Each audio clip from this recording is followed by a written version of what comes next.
ન્યૂઝમાં આપનું સ્વાગત છે। શંખેશ્વરના લુલાડાથી લોટેશ્વર તીર્થનો ઉબડખાબડ રોડ બનાવવા મુખ્યમંત્રીને રજૂઆત। પાટણ જિલ્લાના શંખેશ્વર તાલુકાના લોટેશ્વર ખાતે આવેલ આસ્થા અને શ્રદ્ધાના પ્રતીક્ષામાં અતિ પ્રાચીન માંડવો કાલીન લોટેશ્વર મહાદેવ મંદિરે દૂર દૂરથી શિવભક્તો બાધા માનતા અને દર્શનાર્થે ભોળાનાથના દર્શન કરી ધન્યતા અનુભવે છે। આ મંદિરે આખો શ્રાવણ માસમાં મેળા જેવો માહોલ જોવા મળે છે અને વિવિધ ધાર્મિક તહેવારો દરમિયાન અનેક શહેરો અને ગામોથી શ્રદ્ધાળુઓ લોટેશ્વર શિવ મંદિરે દર્શનાર્થે આવતા હોય છે। લોટેશ્વર આવવાના 3 થી 4 ગામોને જોડતા અને હારીજ પાટણ તેમજ મહેસાણા અંબાજી આવવા જવા માટે વાહન ચાલકો લુલાડાથી જેસડા લોટેશ્વર તેમજ શંખેશ્વરથી મુજપુર લોટેશ્વરના રસ્તેથી પસાર થતા હોય છે।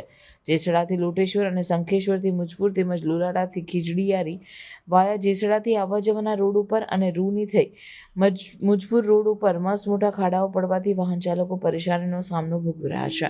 આ ત્રણેય ગામના રસ્તાઓ છેલ્લા ઘણા સમયથી બિસ્માર હાલતમાં જોવા મળે છે। રસ્તાઓ તૂટે એટલે સમારકામ કરી તંત્ર સંતોષ માની લેતું હોય છે, પરંતુ આ સમારકામ એકાદ માસમાં હતું એવું ને એવું ખાડારાજ બનવા પામે છે।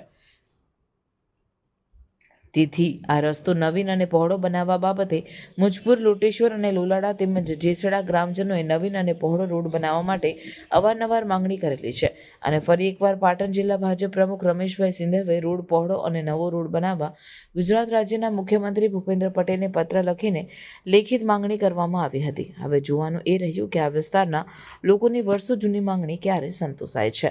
Crime news Shankheshwar Gugaji Thakor.